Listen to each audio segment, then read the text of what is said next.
хотят выживать, ингуши хотят жить нормальной жизнью. Вот есть определенные силы, они есть и в стране, и за рубежом, которые сегодня Ингушетию хотят выбрать площадкой для решения своих проблем, там, скажем, против власти России, против региона нашего, Северокавказского. И вот попытка, мы уже знаем, что эти попытки, там, чем они кончились в Чеченской республике.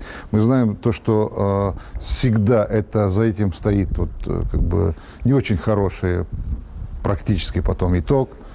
И ингушам, многонациональному народу Ингушетии, вот такая ситуация, такой ход, такой миропорядок, такая идеология, она не для нас.